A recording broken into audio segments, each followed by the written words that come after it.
Nunca pensé que cumpliría 65 años sintiéndome tan solo.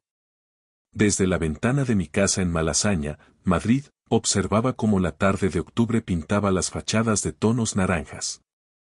El cielo tenía ese color gris pálido típico del otoño madrileño, y las hojas secas se acumulaban en las aceras empedradas. Había vivido en esta casa durante 32 años. Cada grieta en las paredes, cada crujido en las escaleras de madera, cada mancha de humedad en el techo del baño me resultaban tan familiares como las líneas de mi propia mano. Mi esposa Clara murió hace 4 años. Cáncer de páncreas.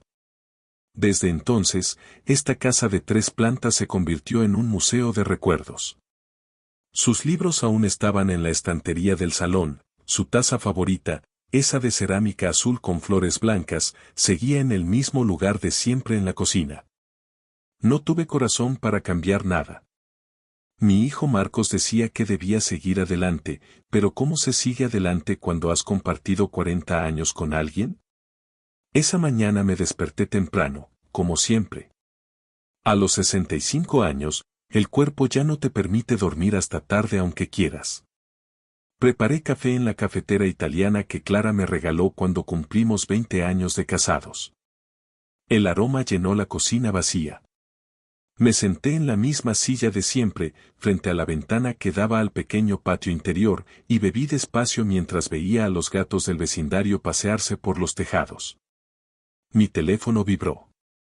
Un mensaje de Marcos: feliz cumpleaños, papá. Llegaremos a las 7. Patricia está preparando algo especial. Patricia era su esposa desde hacía 6 años. Una mujer educada, siempre correcta, pero con una frialdad en los ojos que nunca logré descifrar del todo. Trabajaba como directora de marketing en una empresa importante. Marcos también había prosperado, era ingeniero informático en una multinacional, y vivían en un apartamento moderno en el barrio de Salamanca, uno de esos pisos nuevos con cocina americana y domótica. Respondí un simple gracias, hijo. Os espero y dejé el teléfono sobre la mesa. No mencioné que había pasado los últimos 3 cumpleaños prácticamente solo, con visitas breves y formales. Después de que Clara muriera, algo cambió entre Marcos y yo. O tal vez siempre fue así y yo estaba demasiado ocupado trabajando como profesor de historia en el instituto para darme cuenta. Pasé el día limpiando la casa. Quería que todo estuviera perfecto. Barrí, pasé la fregona, quité el polvo de los muebles. Preparé croquetas caseras como me enseñó mi madre en Segovia, cuando yo era niño y el mundo parecía un lugar más simple. Amasé, rebocé, freí. El olor a bechamel y jamón serrano inundó la casa, mezclándose con el aroma del aceite de oliva caliente.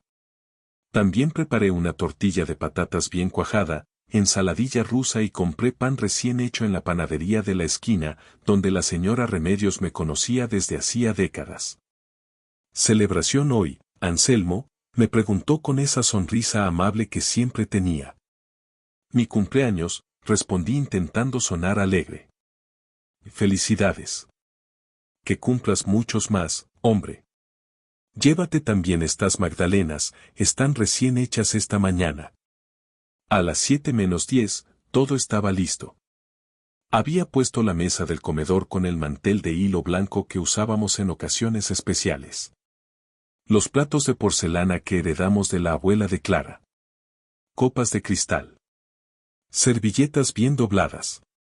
En el centro, había colocado unas flores que compré en el mercado de Fuencarral.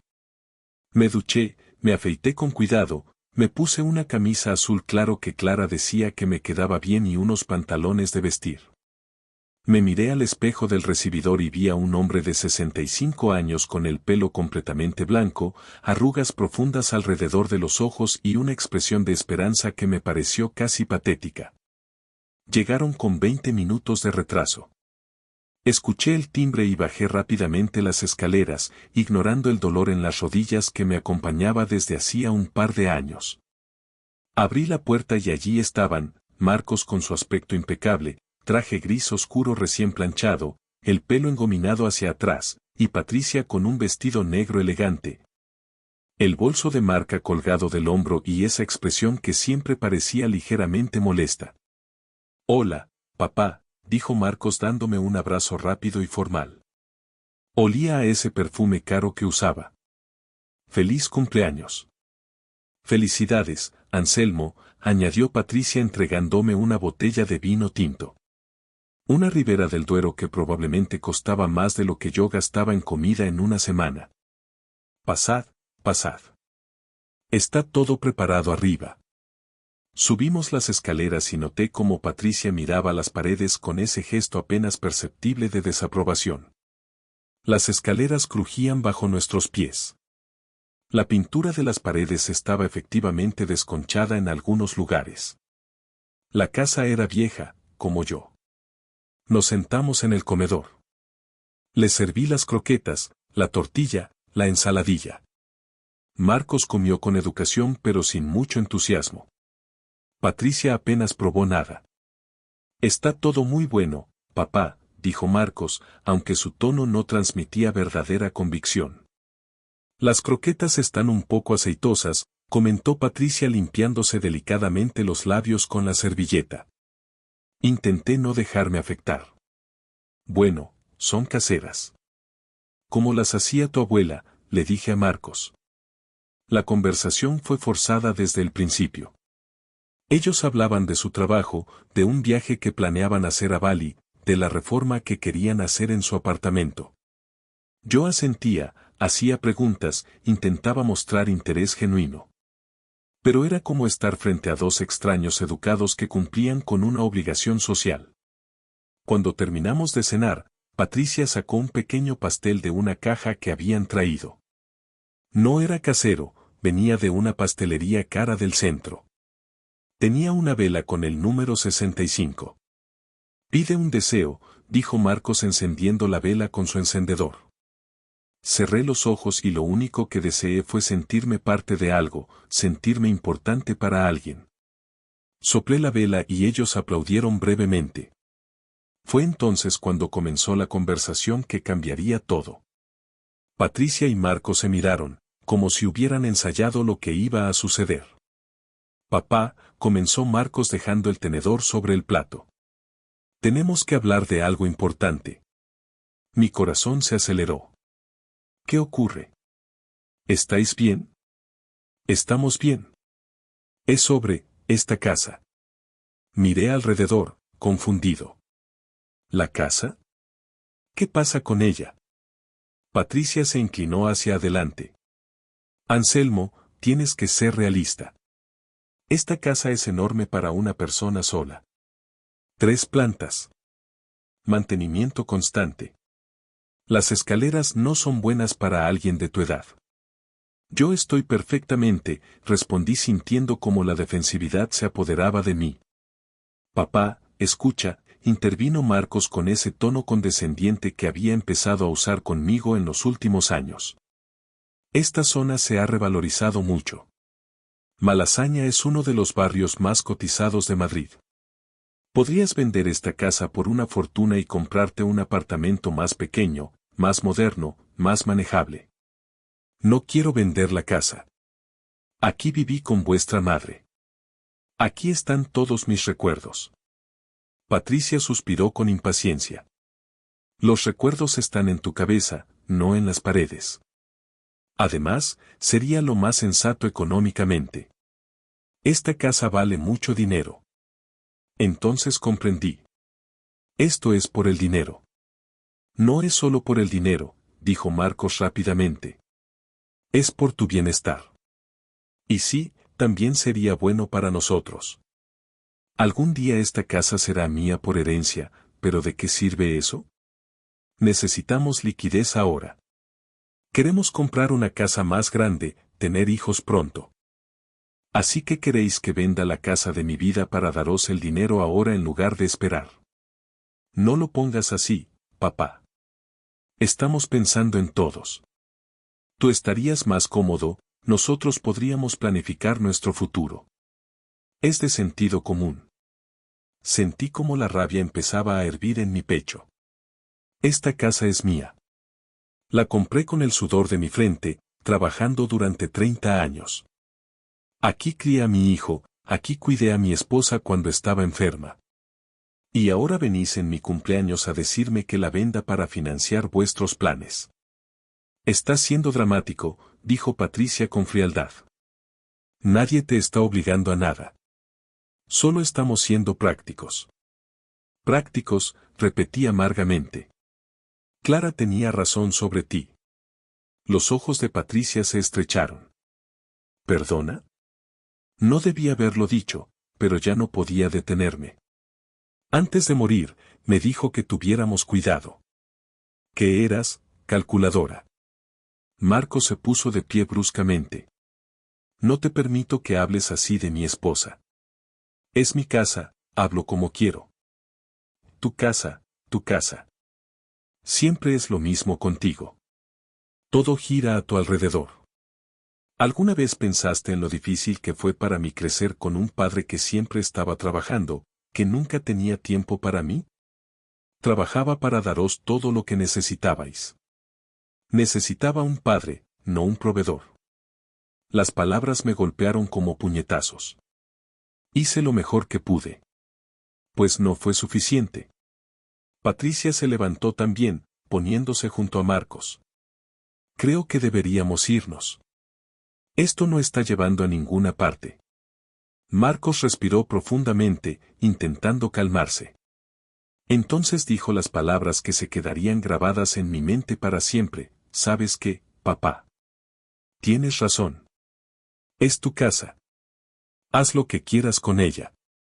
Total, tú no eres familia de verdad para nosotros. Familia es la que uno elige, la que está ahí de verdad. Y tú nunca estuviste. El silencio que siguió fue ensordecedor. Patricia tomó su bolso. Marcos se dirigió hacia la puerta. Yo me quedé allí, de pie junto a la mesa del cumpleaños, con el pastel a medio comer y las velas consumidas. Marcos, logré decir con la voz quebrada. Él se detuvo en el umbral pero no se giró. Feliz cumpleaños, papá. Y se fueron. Escuché sus pasos bajando las escaleras, la puerta principal cerrándose. Luego, nada. Solo el tic-tac del reloj de pared en el salón y el sonido de mi propia respiración entrecortada. Me senté lentamente en mi silla. Tú no eres familia de verdad para nosotros. Las palabras resonaban una y otra vez en mi cabeza. Miré alrededor de la casa vacía. Las paredes llenas de fotografías de una vida que pensé que tenía sentido. Marcos de bebé. Marcos en su primera comunión. Marcos graduándose. Marcos en su boda.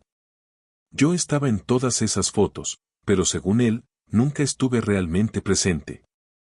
Tal vez tenía razón. Tal vez trabajé demasiado.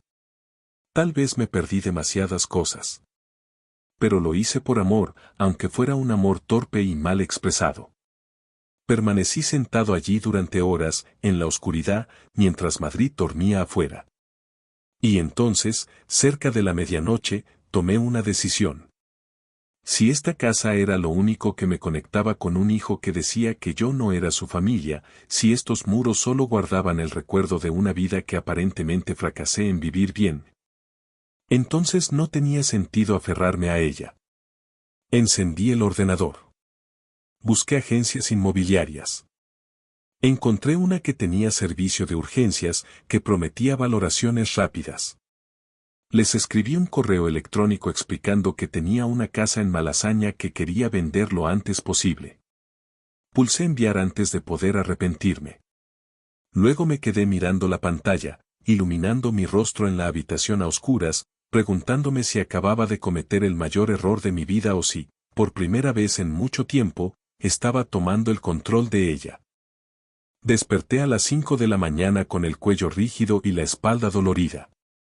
Me había quedado dormido en la silla frente al ordenador. La pantalla estaba en modo de reposo, proyectando un resplandor azulado en la habitación todavía oscura. Por un momento no recordé nada, solo sentía un peso extraño en el pecho. Luego todo volvió de golpe, las palabras de Marcos, Patricia mirándome con desdén, el correo electrónico que envié pasada la medianoche.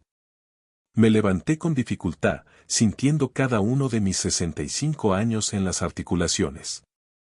Fui a la cocina y preparé café, aunque mis manos temblaban ligeramente. La casa estaba en silencio, ese silencio denso de las primeras horas del día que siempre me había parecido reconfortante pero que ahora se sentía opresivo. Los restos de la cena de cumpleaños seguían en la mesa del comedor. El pastel a medio comer. Las copas con restos de vino. Las servilletas arrugadas. Todo parecía el escenario de un crimen. Recogí todo mecánicamente, lavé los platos, guardé la comida que había sobrado. Tiré el pastel a la basura sin ningún remordimiento. Mientras limpiaba, seguía escuchando la voz de Marcos: tú no eres familia de verdad para nosotros. Cada vez que la recordaba, sentía una punzada en el pecho, como si alguien me estuviera apretando el corazón con la mano. A las 8 de la mañana recibí una respuesta de la agencia inmobiliaria. Una tal señora Beatriz Romero me escribía con un entusiasmo profesional que me resultó casi obsceno: estimado señor Anselmo, hemos recibido su solicitud. Una propiedad en Malasaña de 3 plantas es exactamente lo que nuestros clientes están buscando. Podemos visitarle hoy mismo si le viene bien. Estoy segura de que podemos conseguirle una venta rápida a un precio excelente. Respondí que sí, que podía venir esa misma tarde. ¿Para qué esperar? Si iba a destruir mi vida, mejor hacerlo rápido, como arrancar una tirita. Pasé las horas siguientes en un estado extraño, entre el aturdimiento y una determinación casi frenética. Subí al segundo piso, donde estaba el dormitorio principal, la habitación que compartí con Clara durante tantos años. La cama seguía hecha como siempre, con esa colcha de flores que ella eligió en unos grandes almacenes del centro. Su mesilla de noche todavía tenía sus cosas, sus gafas de lectura, una crema de manos de lavanda, el libro que nunca terminó de leer. Me senté en el borde de la cama y tomé la fotografía que teníamos en la cómoda. Nuestra boda en 1983. Yo tenía 26 años, Clara 24. Nos casamos en una pequeña iglesia en Segovia, con una fiesta sencilla en casa de mis padres. En la foto, Clara sonreía con esos ojos verdes que me enamoraron la primera vez que la vi en la biblioteca de la universidad. Yo tenía el pelo negro y abundante, un bigote ridículo que ella me convenció de que me afeitara 2 años después, y una expresión de felicidad tan pura que casi me dolió verla. ¿Qué hago, Clara?, pregunté a la fotografía. ¿Me equivoco? Obviamente no hubo respuesta. Los muertos no hablan, por mucho que a veces deseemos que lo hagan. A las 3 en punto sonó el timbre. Bajé las escaleras lentamente y abrí la puerta.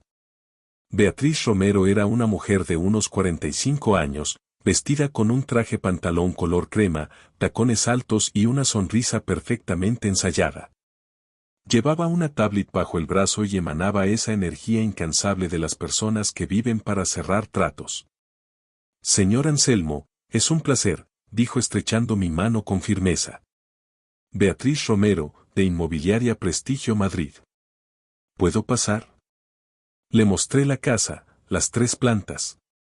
Ella iba haciendo fotos con su tablet, tomando medidas, haciendo anotaciones. Sus ojos brillaban con cada habitación que veíamos. Esto es una joya, decía una y otra vez. El techo alto, las molduras originales, la ubicación. Señor, esta casa vale oro. Subimos al 3er piso, que durante años usamos como trastero y donde Marcos tenía su habitación cuando era adolescente. Beatriz se asomó a la ventana que daba a los tejados de Madrid. Vistas increíbles. Mire, se puede ver hasta la torre de la Telefónica. Yo apenas miraba. Solo quería que terminara. Volvimos al salón y ella se sentó en el sofá, tecleando en su tablet. Yo me senté en el sillón de orejas donde Clara pasaba las tardes leyendo. Bien, señor Anselmo. Después de evaluar la propiedad, creo que podemos ponerla en el mercado por 750.000 euros. Es un precio competitivo pero justo para la zona. Malasaña está en pleno auge. Tengo al menos 3 clientes que estarían interesados inmediatamente. 750.000 euros. Una cantidad obscena para alguien que compró esta casa por 15 millones de pesetas en 1990, cuando el barrio todavía era humilde y los pisos no costaban fortunas. ¿Cuánto tardaría en venderse?, pregunté. Si bajamos el precio a 690.000, podría tener ofertas en una semana. 2 como mucho. Hágalo. Ella parpadeó, sorprendida. ¿Estás seguro? Podríamos conseguir más si esperamos un poco. Quiero venderla rápido. Cuanto antes mejor. Beatriz me miró con más atención entonces, como si realmente me viera por primera vez. Supongo que notó algo en mi expresión, en mi voz. Pero era profesional, no hizo preguntas. De acuerdo. Prepararé los papeles. Necesitaré documentación, escrituras, nota simple del registro, certificado energético, cédula de habitabilidad. Lo tengo todo. Mi mujer era muy organizada. Durante la siguiente hora me explicó el proceso. Firmas, contratos, comisiones. Yo asentía sin realmente procesar nada. Cuando finalmente se fue, prometiendo traer los papeles al día siguiente, me quedé solo de nuevo en la casa. Mi teléfono había estado sonando intermitentemente durante toda la tarde. Era un número que no tenía registrado. Lo ignoré las primeras veces, pero finalmente contesté. Anselmo García, preguntó una voz de mujer mayor. Sí, ¿quién es? Soy Remedios, de la panadería. Mira, no quiero meterme donde no me llaman, pero vi a tu hijo ayer por la noche después de que saliera de tu casa. Estaba en la esquina, discutiendo por teléfono. Se le veía alterado. Y, pregunté con más brusquedad de la que pretendía. Solo quería saber si todo estaba bien. Llevas toda la vida viniendo a mi panadería, Anselmo. Te conozco. Y hoy cuando pasaste esta mañana tenías una cara. Su preocupación genuina casi rompe la coraza que había construido. Estoy bien, Remedios. Gracias por llamar. Si necesitas hablar, sabes dónde estoy. Colgué y me quedé mirando el teléfono. ¿Debía llamar a Marcos? ¿Decirle que estaba vendiendo la casa? Parte de mí quería hacerlo para herirlo, para demostrarle que podía tomar decisiones drásticas. Otra parte, más pequeña y dolida, quería que él llamara primero, que se disculpara, que dijera que no había hablado en serio. Pero el teléfono permaneció en silencio. Los días siguientes fueron un torbellino. Beatriz trajo los papeles y los firmé todos. Puso la casa en su portal inmobiliario y en varios otros. Empezaron a llegar solicitudes de visita. Parejas jóvenes con dinero, inversores, incluso una productora que quería convertirla en un estudio de grabación. Cada visita era como una pequeña muerte. Extraños caminaban por mi casa, evaluándola con ojo crítico, señalando lo que cambiarían. Habría que reformar la cocina completamente. El baño es muy antiguo. Estas paredes las tiraríamos para hacer un espacio abierto. Los escuchaba hablar de destruir todo lo que Clara y yo habíamos construido como si nada. Pero me mordía la lengua y sonreía educadamente. Una semana después del desastre de mi cumpleaños, una pareja hizo una oferta, 670.000 euros, pago al contado, cierre rápido. Beatriz me llamó emocionada. Es una oferta excelente, Anselmo. Son franceses, tienen el dinero ya disponible. Quieren cerrar en 3 semanas. Acepto, dije sin pensar. ¿No quiere pensarlo? ¿Consultar con su familia? No tengo familia, dije, y las palabras salieron más amargas de lo que esperaba. Acepto la oferta. Esa noche, sentado en el salón con una copa de vino, finalmente me permití llorar. Lloré por Clara, por Marcos, por la familia que creí tener y que aparentemente nunca existió de la forma que yo pensaba. Lloré por esta casa que pronto dejaría de ser mía, por los recuerdos que quedarían atrapados en estas paredes para que otros los pintaran encima. Mi teléfono vibró. Un mensaje de Marcos: papá, han pasado unos días. Creo que deberíamos hablar. Me pasé de la raya. Lo leí varias veces. No era exactamente una disculpa, pero era algo. Mis dedos se movieron sobre el teclado, escribiendo y borrando respuestas. Finalmente escribí: he vendido la casa. Cierro en 3 semanas. Pulsé enviar antes de arrepentirme. La respuesta llegó casi inmediatamente: ¿qué? ¿Hablas en serio? Completamente. 3 puntos parpadearon durante mucho tiempo, indicando que estaba escribiendo. Luego: tenemos que hablar. Voy para allá. No. Ya está hecho. Papá, no seas absurdo. ¿Vendiste la casa por lo que dije? Estaba enfadado, no lo decía en serio. Pues yo sí. No hubo más mensajes esa noche. Me quedé mirando el teléfono, esperando que sonara, que Marcos apareciera en la puerta. Pero no pasó nada. Empecé a empaquetar mis cosas. Cajas y cajas de una vida entera. Libros, ropa, vajilla. Las fotografías me costaban especialmente. Cada una era una puñalada, Marcos dando sus primeros pasos en este mismo salón. Clara en el jardincito trasero que ya no existe, plantando tomates. Mis padres visitándonos cuando la casa era nueva y ellos todavía estaban vivos. ¿Dónde vas a ir?, me preguntó la señora Elvira, mi vecina de toda la vida, cuando me vio bajando cajas. Todavía no lo sé, admití. Buscaré algo más pequeño. Ella negó con la cabeza, sus ojos llenos de tristeza. Esta calle no será la misma sin ti, Anselmo. 2 semanas antes del cierre, Marcos apareció sin avisar. Yo estaba empaquetando los libros de Clara cuando escuché el timbre. Bajé y allí estaba, solo esta vez, sin Patricia. Tenía ojeras y el pelo revuelto, como si hubiera dormido poco. Hola, papá. Marcos. ¿Puedo pasar? Me hice a un lado. Subimos en silencio. Cuando vio las cajas por todas partes, su rostro se demudó. Dios mío, ¿realmente lo estás haciendo? Te dije que sí. Se pasó las manos por la cara. Papá, esto es una locura.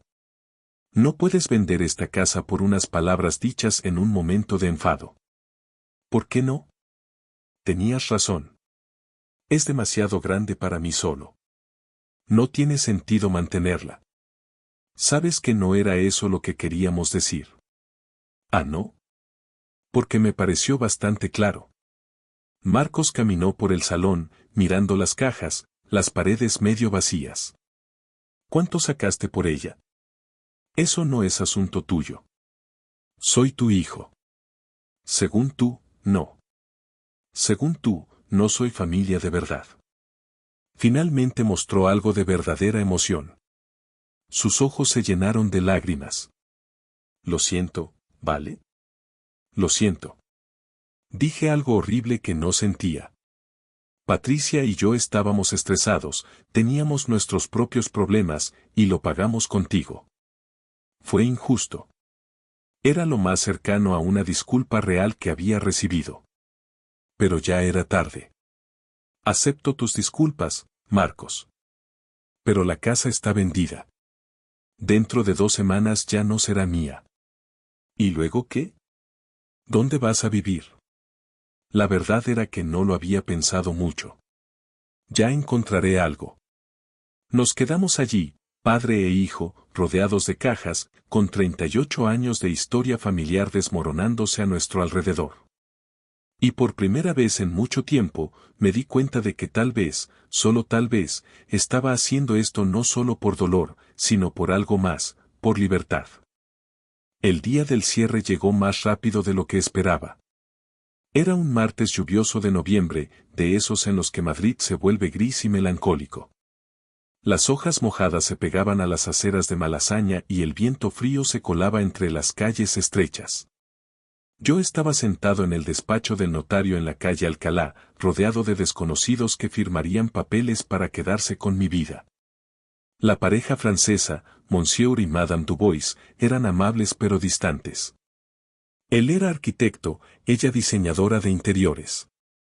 Hablaban en francés entre ellos, emocionados por su nueva adquisición en el barrio de moda de Madrid. El notario, un hombre calvo de unos 50 años con gafas de montura metálica, leía los documentos con voz monótona. Beatriz sonreía satisfecha, calculando mentalmente su comisión. Firmé donde me indicaron. Mi mano temblaba ligeramente mientras el bolígrafo se deslizaba sobre el papel. Con cada firma, sentía que borraba un pedazo de mi historia. Escritura de compraventa. Firmado. Declaración de transmisión patrimonial. Firmado. Certificado de eficiencia energética. Firmado. Y con esto, señor García, la propiedad queda transferida oficialmente, dijo el notario cerrando la carpeta. Enhorabuena a los nuevos propietarios. Los Dubois estrecharon mi mano efusivamente. Merci beaucoup, monsieur. Vamos a cuidar muy bien de su casa, dijo ella con un acento marcado. Asentí sin poder hablar. En mi cuenta bancaria acababan de ingresar 670.000 euros. La cifra más grande que había visto en mi vida. Pero me sentía completamente vacío. Salí del despacho del notario bajo la lluvia. No llevaba paraguas. Caminé por la gran vía sin rumbo fijo, empapándome, mientras la gente corría a mi alrededor buscando refugio. Los turistas se hacían selfies frente al edificio Carrión, los madrileños entraban y salían del metro, la vida seguía su curso como si nada hubiera pasado. Como si yo no acabara de desarraigarme completamente. Durante las últimas 2 semanas había estado viviendo en un hotel modesto cerca de Atocha. Una habitación pequeña con una cama individual, un escritorio diminuto y una ventana que daba a un patio interior oscuro.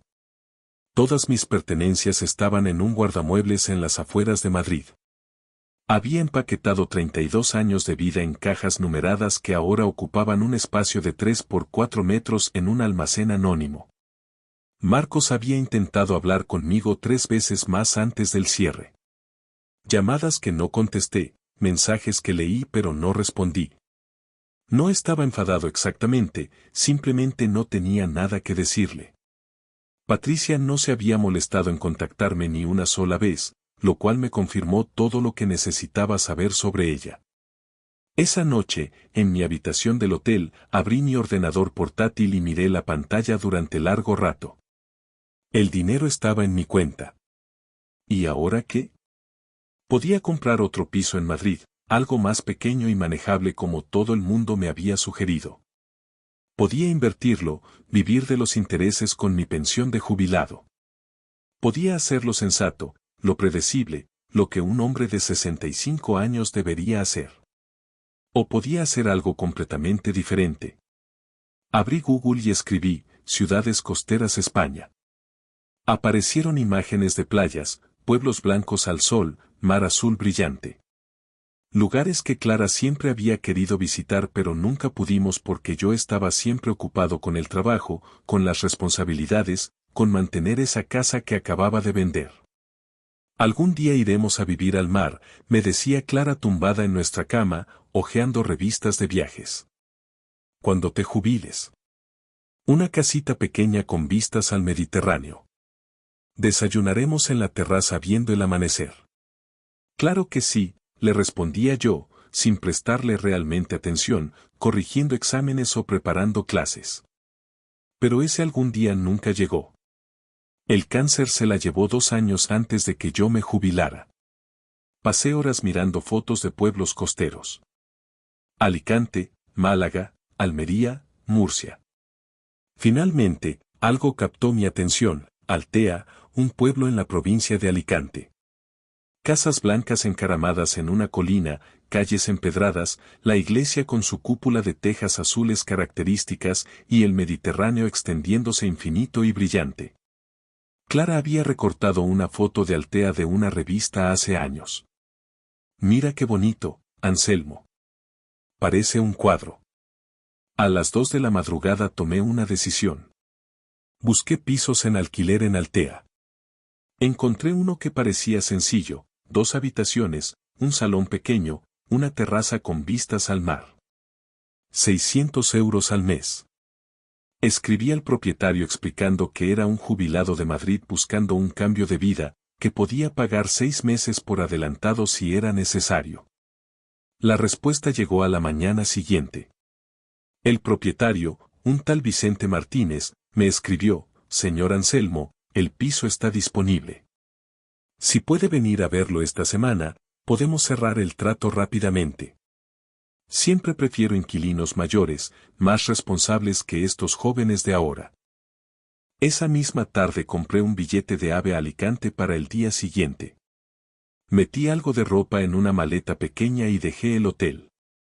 Mientras el taxi me llevaba a la estación de Atocha, pasamos por Malasaña. No pude evitar pedirle al conductor que diera un rodeo por mi antigua calle. La casa seguía ahí, obviamente.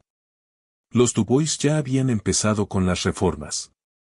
Había un contenedor de escombros en la puerta y se veían luces brillantes en el interior. Estaban destruyendo las paredes, arrancando el pasado. Me dolió verlo, pero también sentí algo inesperado, alivio. Ya no era mi responsabilidad. Ya no estaba atado a esas paredes. El viaje en AVE duró poco más de 2 horas. Vi cómo el paisaje cambiaba por la ventana, de los edificios grises de Madrid a los campos de Castilla-La Mancha, luego las montañas, y finalmente, conforme nos acercábamos a la costa, los naranjos y las palmeras. El cielo se volvió más azul. La luz más brillante. Vicente me recogió en la estación de Alicante. Era un hombre de unos 70 años, moreno y curtido por el sol, con manos callosas de trabajador y una sonrisa fácil. Primera vez en Altea, me preguntó mientras conducíamos por la autopista costera. Primera vez, admití mirando el mar a nuestra izquierda. Era de un azul intenso que casi dolía mirarlo después de los grises madrileños. Le va a encantar. Es un pueblo tranquilo, bonito. Mucha gente viene aquí a retirarse. Hay una buena comunidad de jubilados, españoles y extranjeros. El piso estaba en la parte antigua del pueblo, a medio camino de la colina. Subimos por calles estrechas y empinadas de adoquines blancos. Vicente aparcó en una pequeña plaza. Desde aquí hay que ir andando. Espero que las cuestas no le supongan problema. Estoy bien, dije, aunque mis rodillas ya protestaban. Subimos por callejuelas encaladas entre bugambillas moradas y naranjos. El olor era embriagador, sal del mar, azahar, algo de jazmín. Finalmente llegamos a un edificio bajo, de solo 2 plantas, con la fachada pintada de blanco inmaculado. Es este. Segundo piso, el único. Subimos las escaleras exteriores. Vicente abrió la puerta de madera azul y entramos. El piso era sencillo, como había visto en las fotos. Suelos de cerámica color terracota, paredes blancas, muebles básicos pero limpios. Una cocina pequeña con lo esencial. Un baño funcional. 2 habitaciones modestas. Y luego, el salón que daba a la terraza. Vicente abrió las puertas acristaladas y salimos. La vista me dejó sin aliento.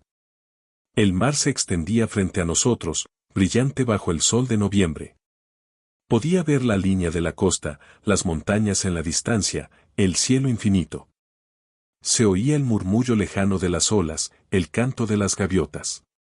¿Qué le parece?, preguntó Vicente con orgullo. No pude hablar durante un momento. Pensé en Clara, en cómo habría amado este lugar. Casi podía verla aquí, en esta terraza, con su taza de café por la mañana, leyendo uno de sus libros, sonriendo al sol. Me lo quedo, dije finalmente. Vicente pareció sorprendido. ¿No quiere pensarlo? ¿Ver otros pisos? No necesito ver nada más. Este es perfecto. Firmamos el contrato esa misma tarde en un bar de la plaza del pueblo. bebiendo café con leche y comiendo ensaimadas. Le transferí 6 meses de alquiler más la fianza. Vicente me dio las llaves. Bienvenido a Altea, Anselmo. Creo que ha hecho una buena elección. Esa noche dormí por primera vez en mi nueva casa. Había comprado sábanas, toallas y algunas provisiones básicas en un supermercado cercano. La cama era firme y cómoda. Por la ventana abierta entraba la brisa del mar y el sonido de las olas. Era tan diferente del ruido constante de Madrid, del tráfico, de las sirenas, de los vecinos. Me quedé despierto mucho tiempo, mirando el techo, procesando todo lo que había pasado en las últimas 3 semanas. Había vendido mi casa. Había roto prácticamente con mi hijo. Había dejado Madrid, la ciudad donde había vivido toda mi vida adulta. Me había mudado a un pueblo donde no conocía absolutamente a nadie. Debería haberme sentido aterrorizado. En cambio, sentía algo que no había experimentado en años, curiosidad por lo que vendría después. Mi teléfono vibró en la mesilla de noche.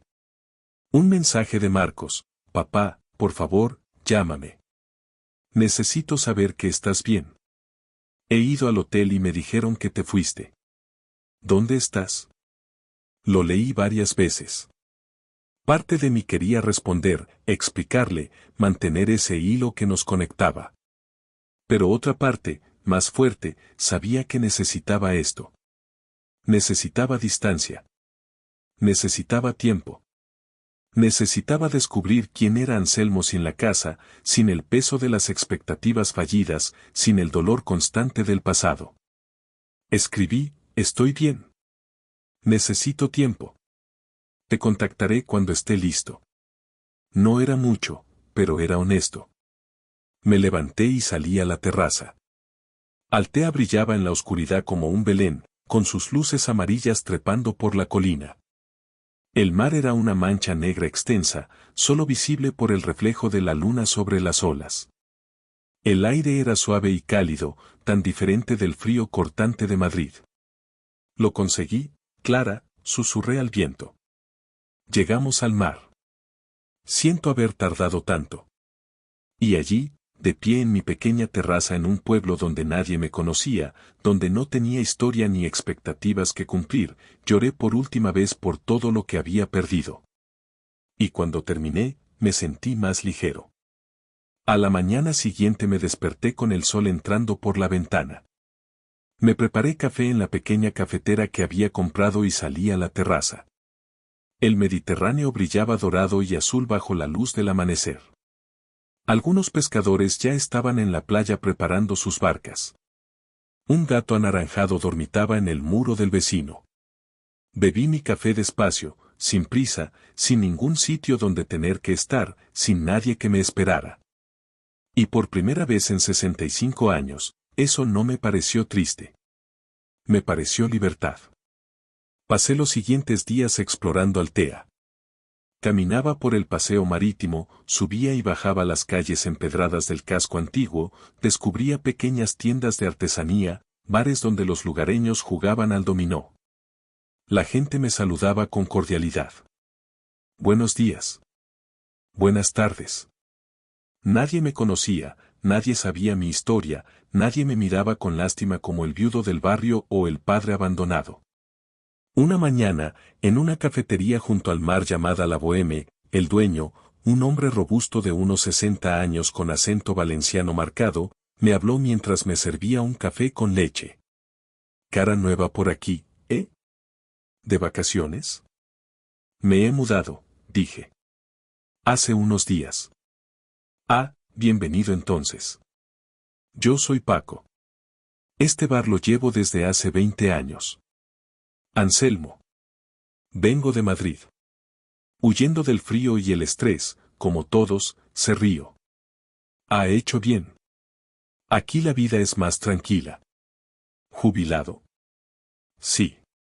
Profesor de historia. Ah, un hombre culto. Aquí tenemos una tertulia los jueves por la tarde. Varios jubilados nos juntamos, charlamos, discutimos de política, de fútbol, de lo que sea. Si quiere pasarse algún día, es bienvenido. Era una invitación simple, sin compromiso. Pero significaba algo. Significaba empezar de nuevo. Puede que lo haga, respondí. Y mientras bebía mi café mirando el mar, pensé que tal vez, solo tal vez, no todo estaba perdido.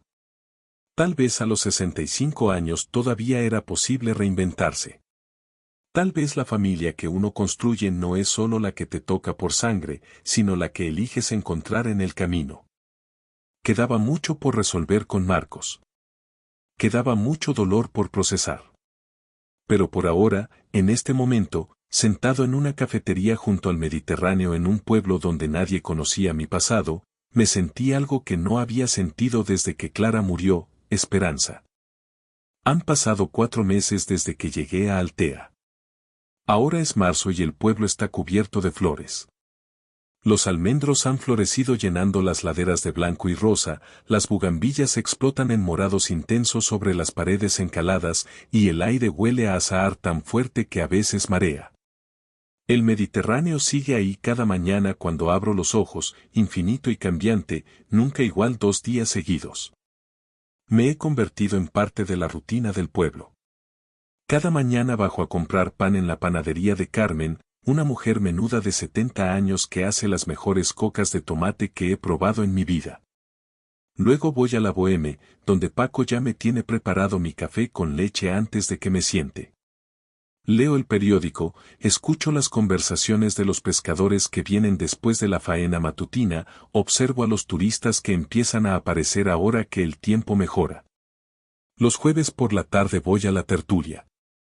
Somos 6 habitualmente, Paco, por supuesto, Manolo, un antiguo abogado de Valencia con opiniones fuertes sobre todo, Jorge, alemán que lleva 20 años en España y habla con un acento que nos hace reír, Isabel.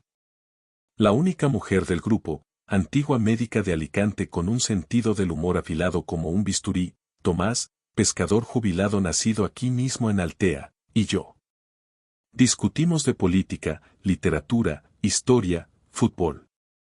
A veces nos acaloramos, otras nos reímos hasta que nos duele el estómago. Es diferente a cualquier cosa que tuviera en Madrid. No hay pretensiones, no hay juicios. Solo un grupo de personas mayores que han vivido vidas completas y ahora disfrutan de hablar sin filtros. Anselmo, tú que eras profesor, dijo Manolo un jueves a principios de marzo, explícale a Jorge por qué Franco fue un desastre para España. Yo no dije que fue bueno, protestó Jorge. Solo dije que la situación era compleja. Todo es complejo para ti, alemán, se rió Isabel. Por eso perdisteis la guerra. Perdimos 2, corrigió Jorge con una sonrisa. Estos intercambios me hacían sentir vivo de una manera que había olvidado. En Madrid, después de jubilarme, mis días eran una repetición monótona, la casa vacía, la ausencia de Clara, las visitas cada vez más escasas de Marcos.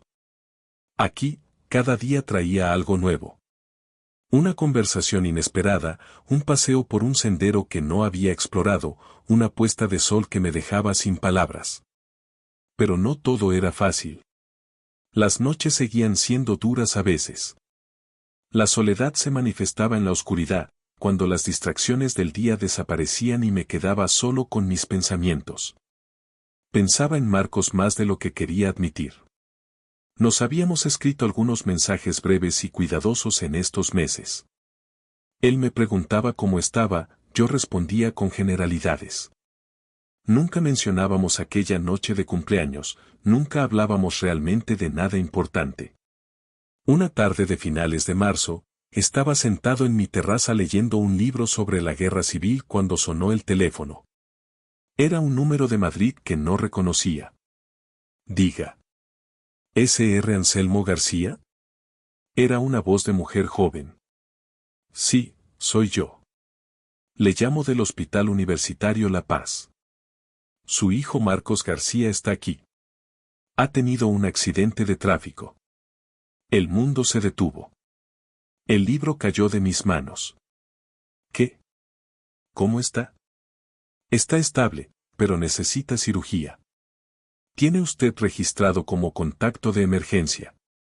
¿Puede venir? Voy para allá. Salgo ahora mismo. Colgué con las manos temblando. Un accidente. Cirugía. Las palabras rebotaban en mi cabeza sin orden. Me moví automáticamente, cerré las ventanas, cogí mi cartera, las llaves, algo de ropa metida sin cuidado en una bolsa. Bajé corriendo las escaleras de adoquines, resbalando en una, recuperando el equilibrio a duras penas. Paco me vio pasar corriendo frente a la Bohème. Anselmo. ¿Qué pasa?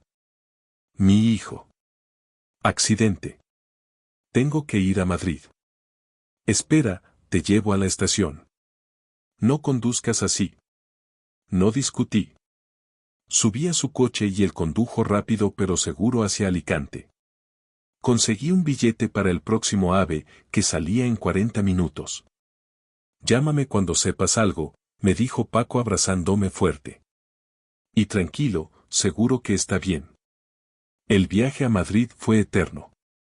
2 horas y media que se sintieron como días. Miraba por la ventana sin ver nada, el paisaje era solo un borrón. Pensaba en todas las cosas que no le había dicho a Marcos. En el tiempo que había desperdiciado enfadado, dolido, orgulloso. En lo absurdo que era todo eso comparado con la posibilidad de perderlo.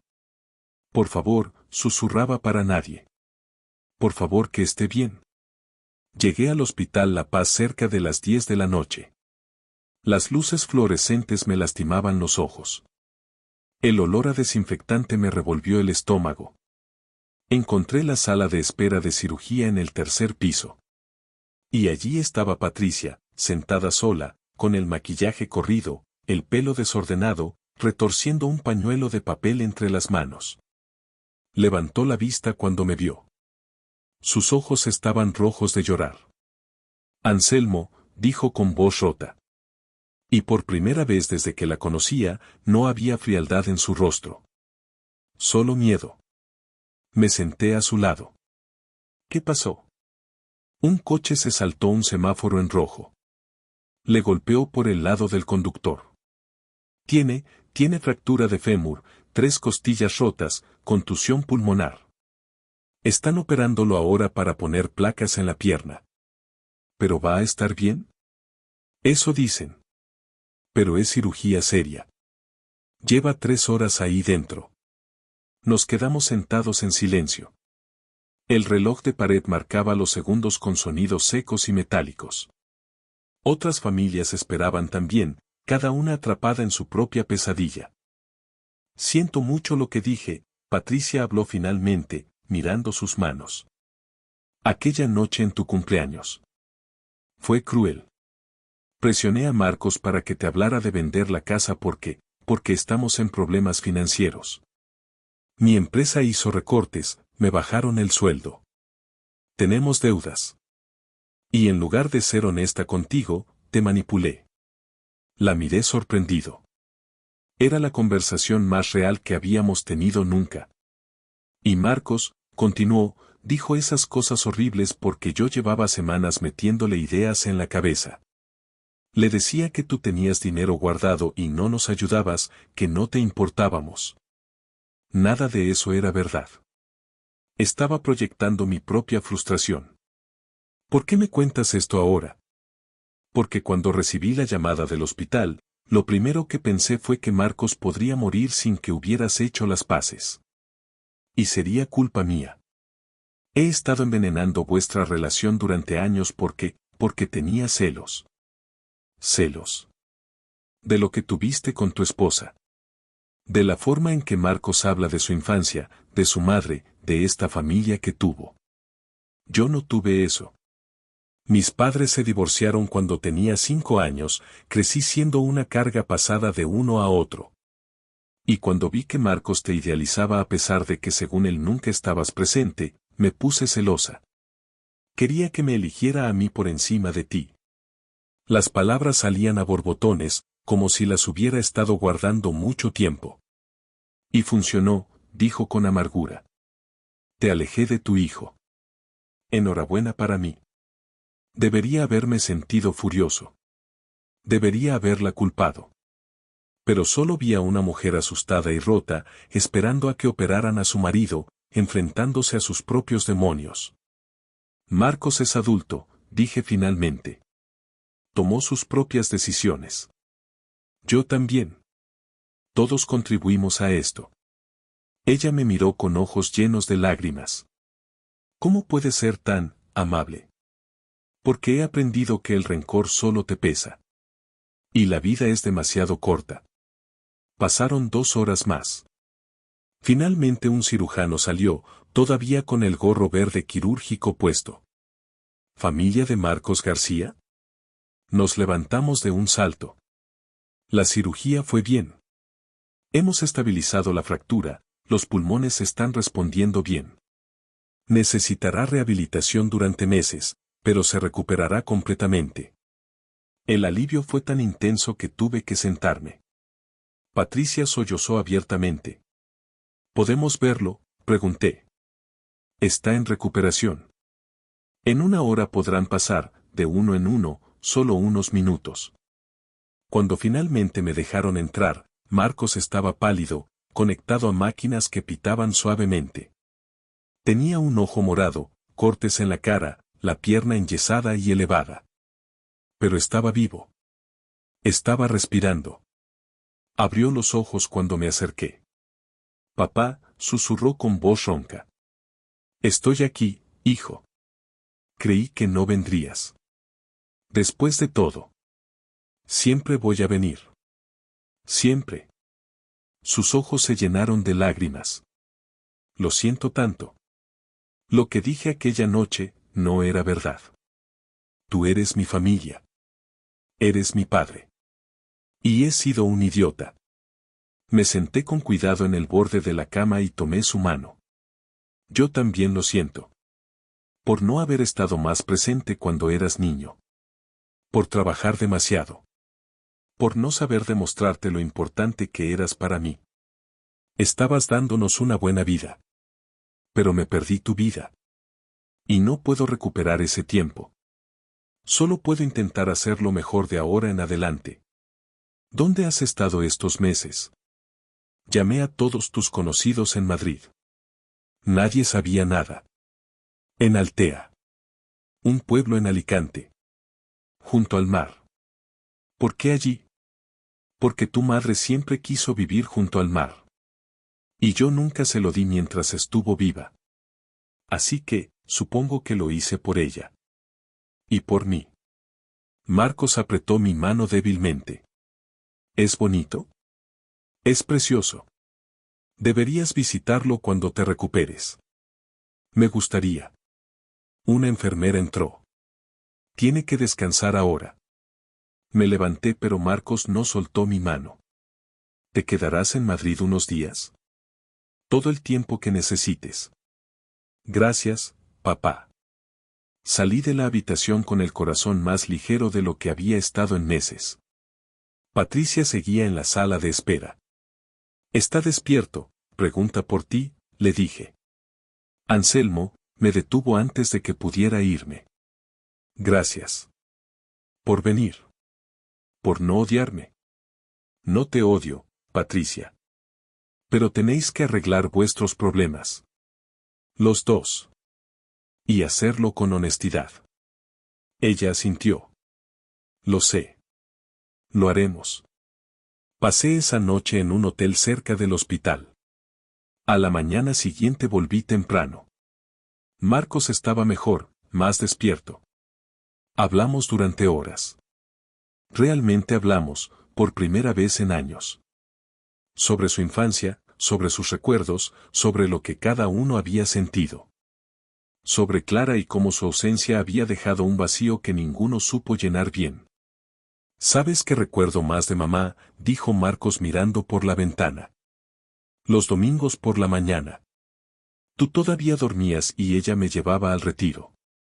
Caminábamos entre los árboles y me contaba historias. Historias de su infancia, de cuando os conocisteis, de cómo imaginaba el futuro. Siempre terminaba diciendo, tu padre trabaja mucho porque nos ama.